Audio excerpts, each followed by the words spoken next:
dando continuidade ao nosso curso Suporte Imediato de Vida, iremos entrar na parte avançada, o suporte avançado de vida, que é muito importante para dar continuidade na corrente da sobrevida. A primeira coisa que nós temos que pensar quando nós falamos em suporte avançado de vida é como fazermos isso em uma equipe. Na equipe existe o que a gente chama de função do triângulo da ressuscitação. Como vocês podem ver aqui, nós temos um triângulo, no qual nós temos o responsável pela compressão cardíaca, que avalia o paciente, executa as compressões de acordo com os protocolos, reveza a cada 2 minutos ou antes, se houver, obviamente, cansaço. Nós temos o instrutor de RCP ou responsável pela desfibrilação. Esse é a pessoa que opera o desfibrilador externo automático ou desfibrilador monitor e atua como uma pessoa que vai ajudar na instrução da ressuscitação. E se houver um monitor, coloca ele em posição para que seja avaliado.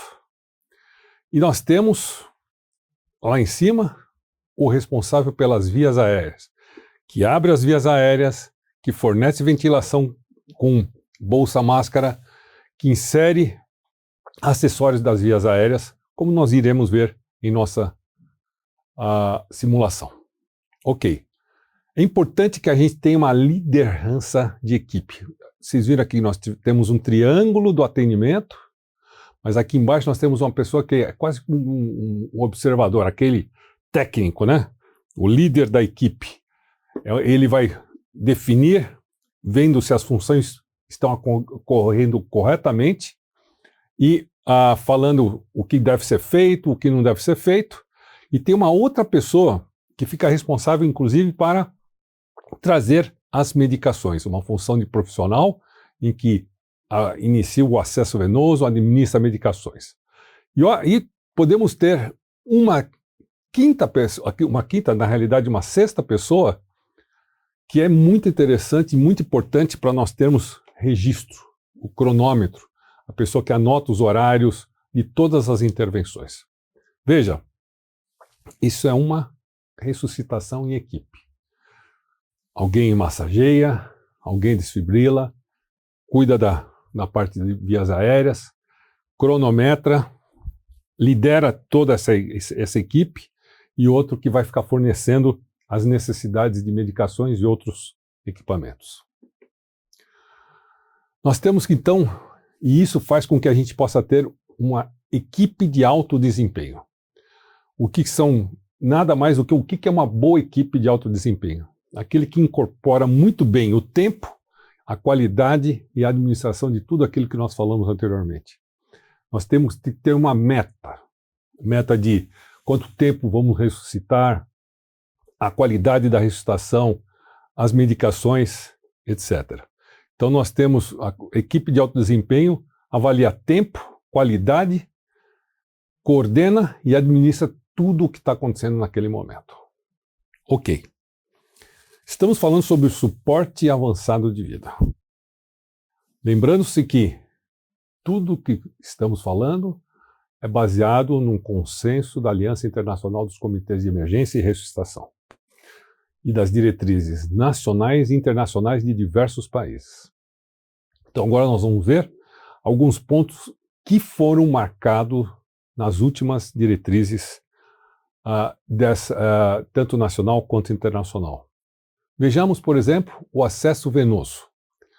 A gente sabe que o acesso venoso é preferível em relação ao intraósseo. Se nós pegarmos a última atualização que nós tivemos, ainda é de 2020, que é aconselhável para profissionais tentarem primeiro estabelecer um acesso venoso para administrar medicamentos quando tivermos uma parada cardíaca. Por quê?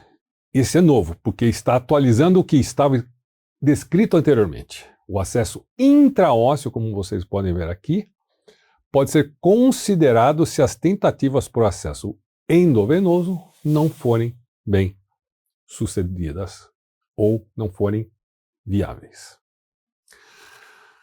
Falamos de acesso e logo em seguida entramos num ponto que começou a ficar polêmico, que é a adrenalina.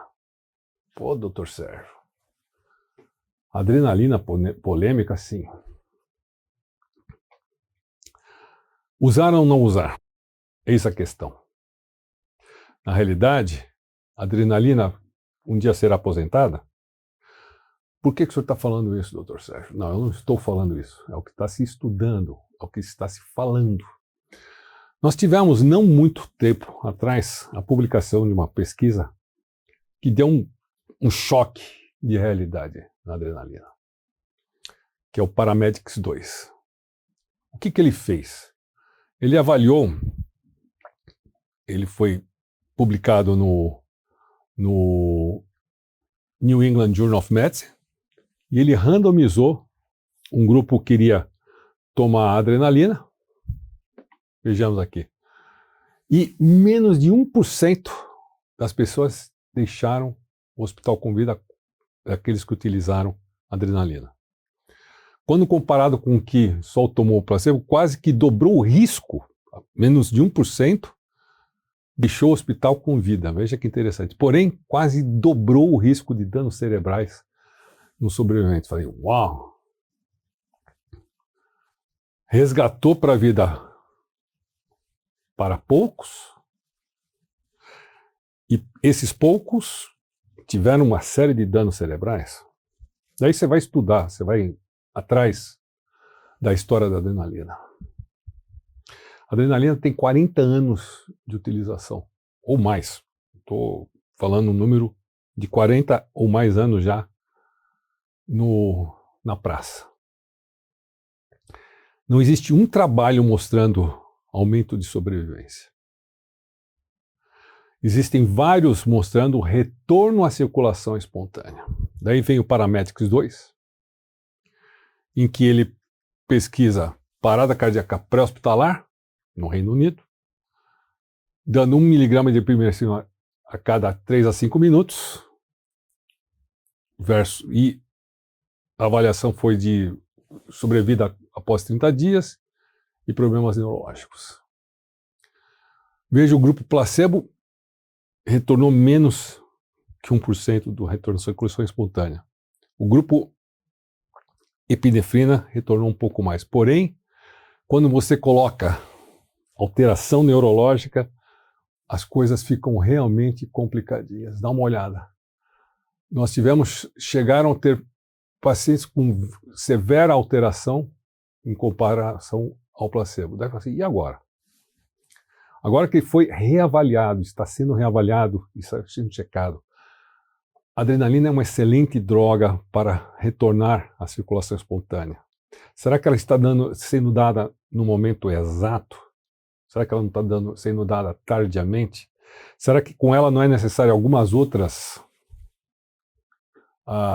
medicações? O que fica para a gente nessa história, como o Dr. Jerry Nolan, do Reino Unido, um grande amigo, é que esse estudo responde uma das perguntas mais antigas em medicina da ressuscitação. Vocês que estão seguindo esse curso importante, o suporte imediato de vida, viram logo lá, quando a gente falou sobre o suporte básico de vida, que o mais importante é o mais simples. E a adrenalina mostra muito bem isso. Ele destaca a importância crítica da resposta da comunidade à parada cardíaca, correndo a sobrevida, logo no seu início. Ao contrário da epinefrina, o público pode fazer uma diferença muito grande à sobrevivência, aprendendo como reconhecer a parada. A gente já falou demais isso, mas vamos continuar batendo nessa tecla. Realizar uma boa ressuscitação e aplicar choque elétrico com desfibrilador. Estamos falando aquilo que a gente já falou demais. Vamos fazer uma comparação efetiva, que já foi feita do ponto de vista científico? Olha que interessante. Quando você compara a 10 vezes mais efetivo do que a adrenalina, quando você faz um reconhecimento e chamado por socorro. 8 vezes mais efetivo que a adrenalina, uma boa compressão de qualidade. 20 vezes mais efetivo quando a desfibrilação ocorre. Lembra-se da corrente da sobrevida? Rápido reconhecimento, rápida compressão, rápida desfibrilação, chegada da emergência. É isso que salva vidas. A adrenalina é um suporte.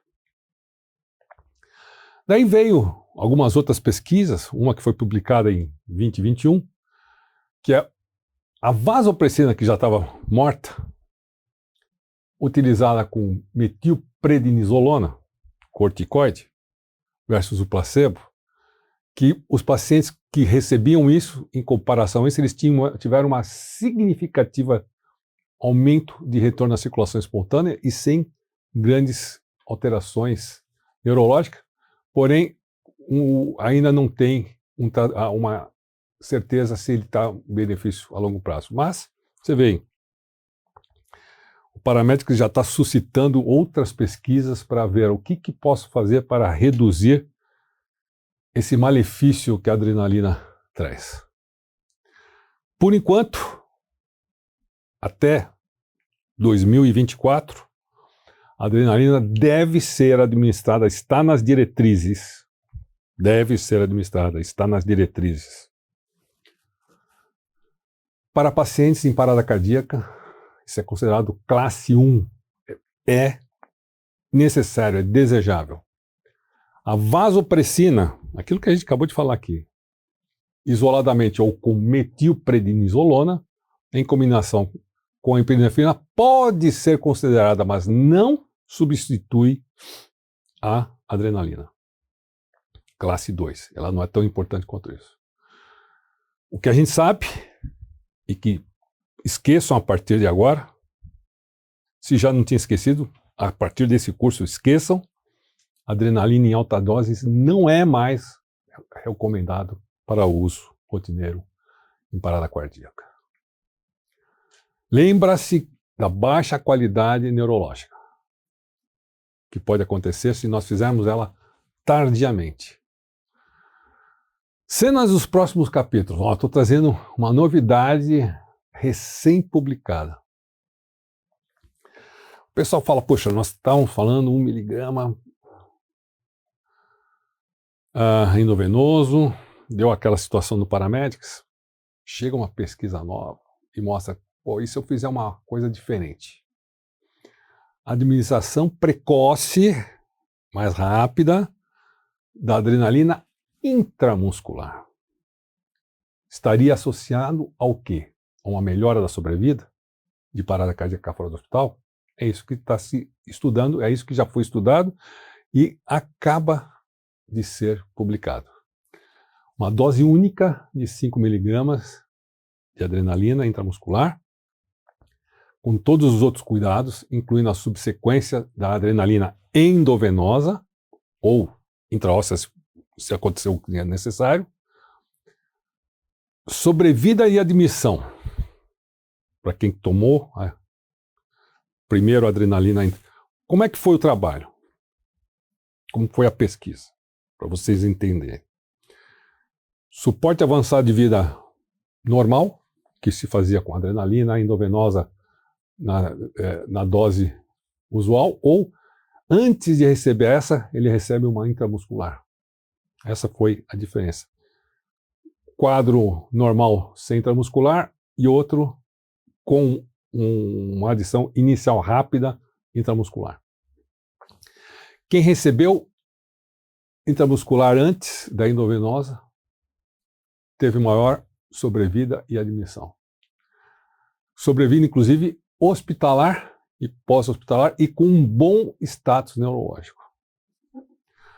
Então, Sérgio, agora vamos entrar com intramuscular? Essa é uma cena, fiz questão de descrever aqui para vocês, cenas dos próximos capítulos. Ainda não está nas diretrizes.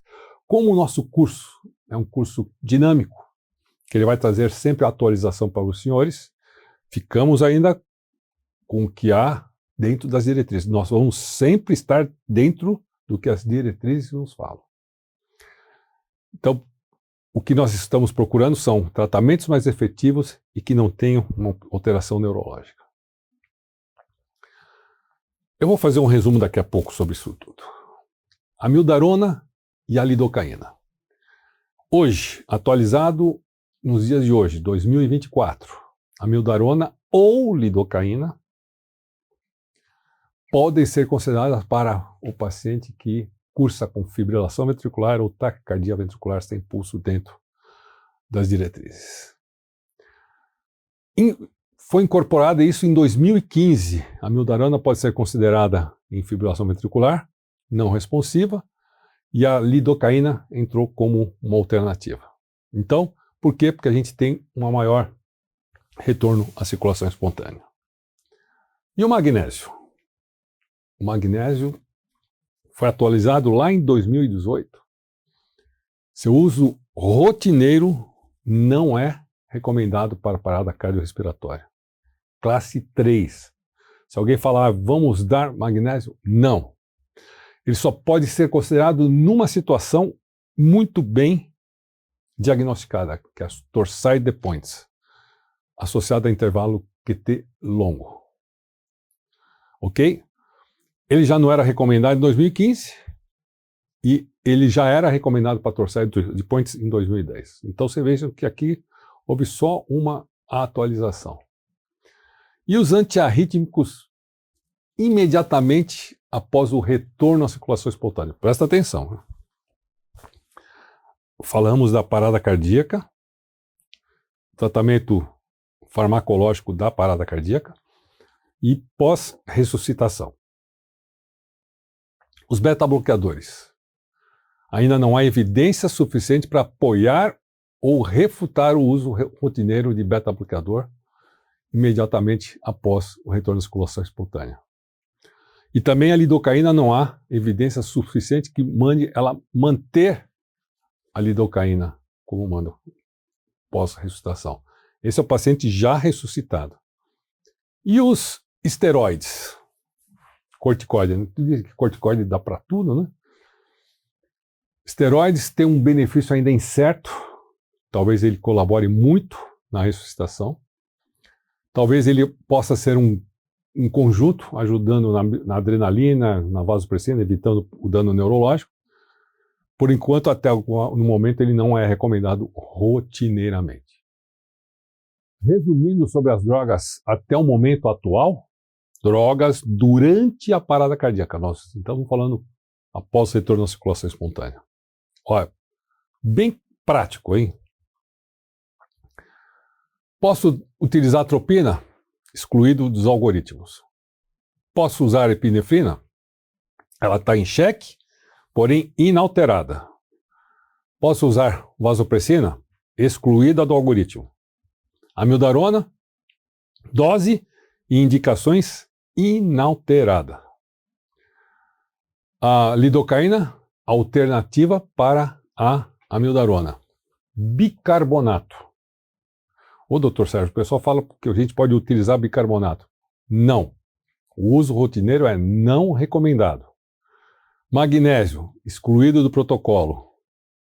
Cálcio, excluído do protocolo. Beta-bloqueador é uma promessa, mas não tem nada a ver ainda com isso. Então nós temos o seguinte, iniciar a ressuscitação, vamos monitorar o paciente, verificar o ritmo, tratamento, acesso venoso. Quando começar o tratamento, epinefrina a cada 3 a 5 minutos.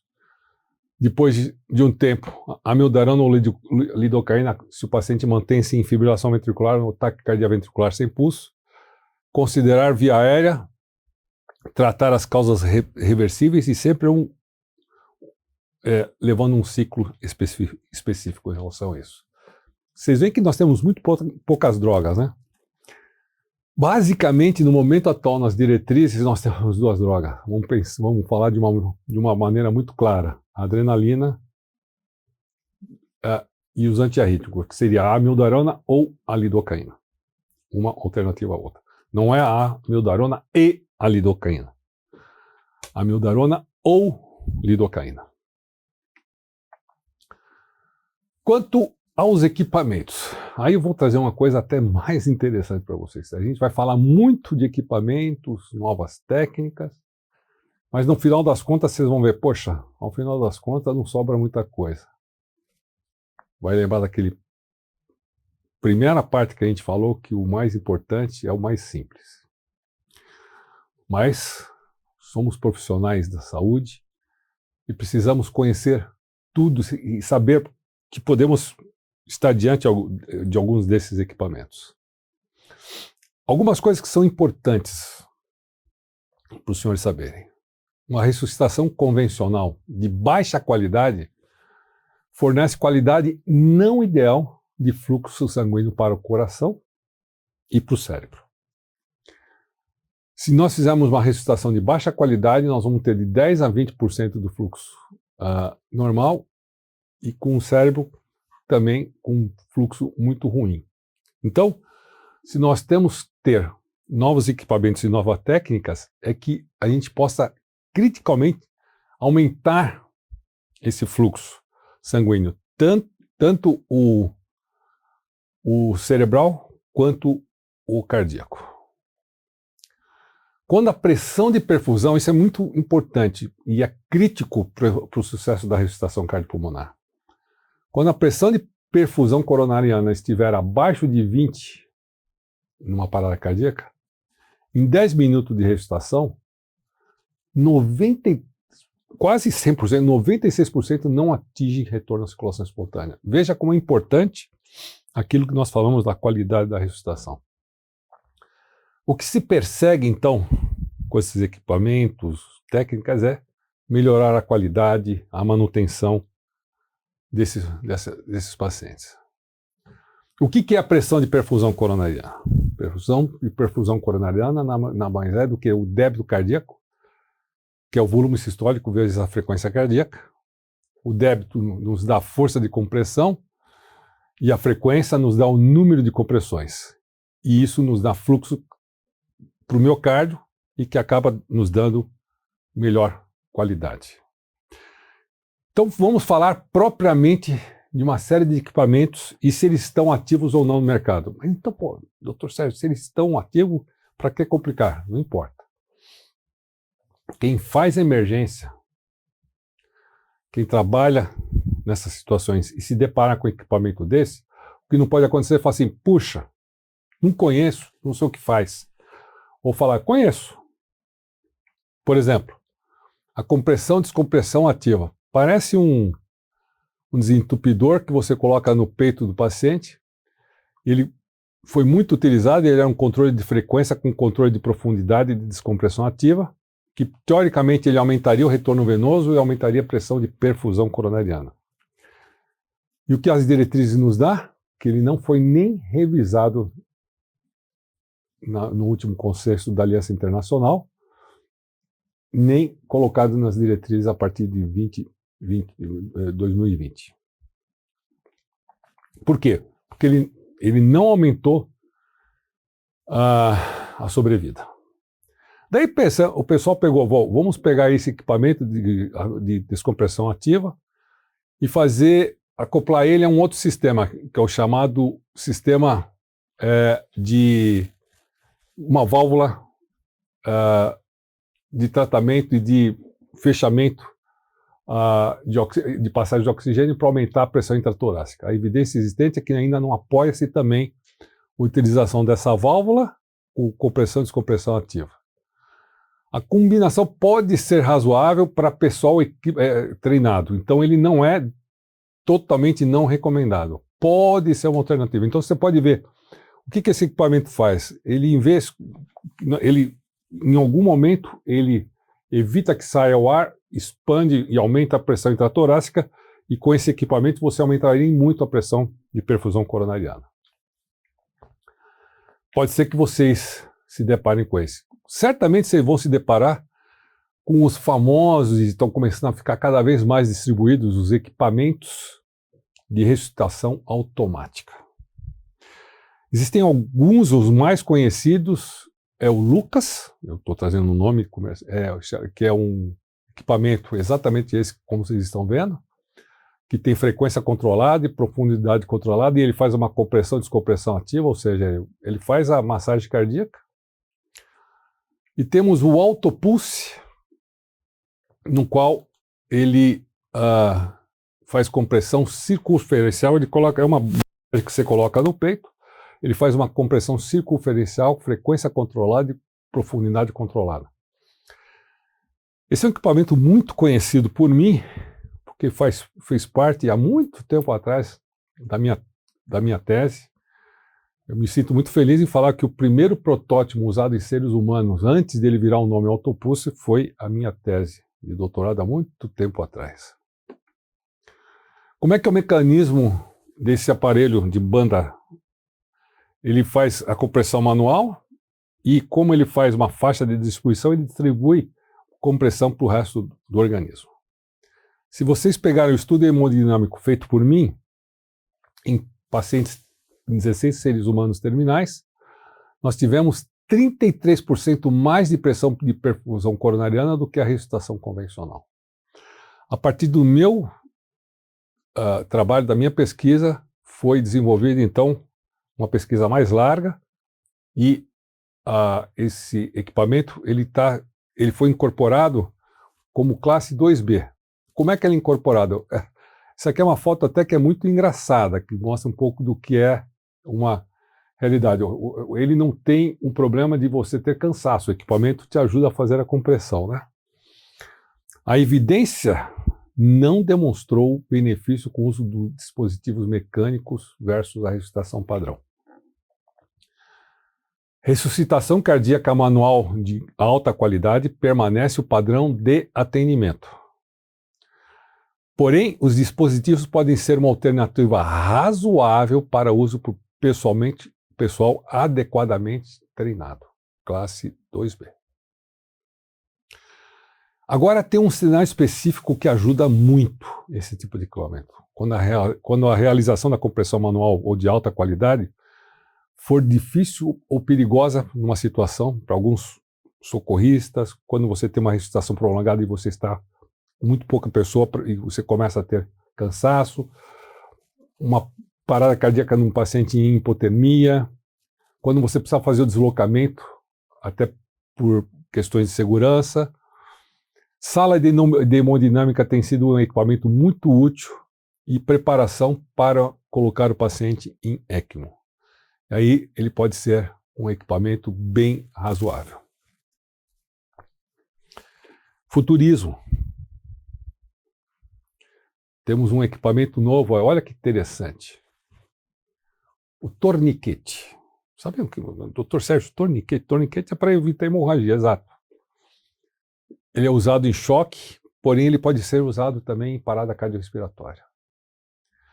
Ele é indicado em pacientes que tenham hipotensão severa, ok, mas o que ele vai fazer na parada cardiorrespiratória? Veja, se você colocar um torniquete, isso é um torniquete exatamente está sendo feito estudado para a parada cardiorrespiratória, ele tem três princípios fisiológicos importantes. Quando o volume sanguíneo são normais, a pressão circulatória é mantida. Então, se você consegue trazer da periferia para o centro a sua circulação, você consegue aumentar o retorno do retorno venoso, aumento da pressão de perfusão coronariana, porque você não deixa com que haja uma distribuição não fisiológica do sangue. E ele faz com que o sangue seja trazido da periferia para o centro. Por isso, quando a gente vê o estudo com o torniquete de ressuscitação, ele aumenta o retorno, olha que coisa interessante, ele aumenta, em estudos em animais, ele aumenta o retorno venoso, aumenta a pressão arterial sistólica e aumenta a pressão arterial diastólica com o aumento da pressão de perfusão coronariana. Se nós formos ver, eu vou até colocar meus óculos aqui,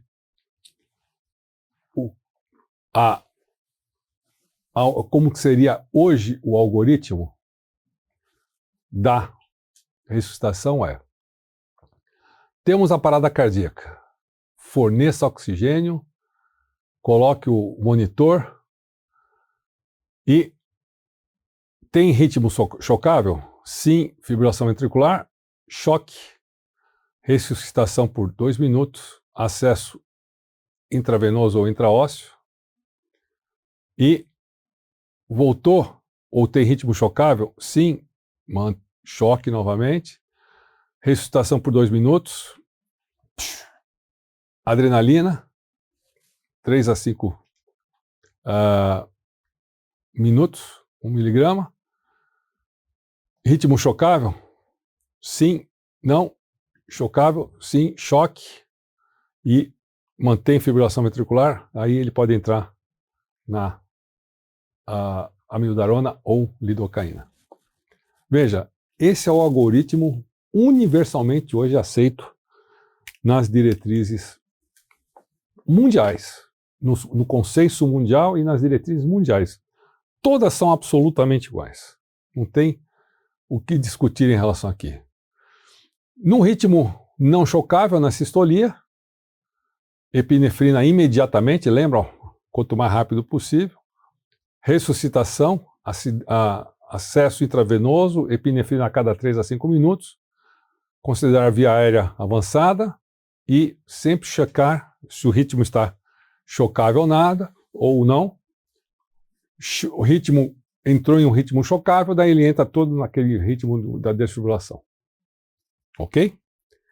Assim, encerramos o fluxograma e o suporte avançado de vida. Na realidade, encerramos a primeira parte do suporte avançado, porque ele continua o suporte avançado dentro do próximo episódio, que é o cuidado pós-ressuscitação.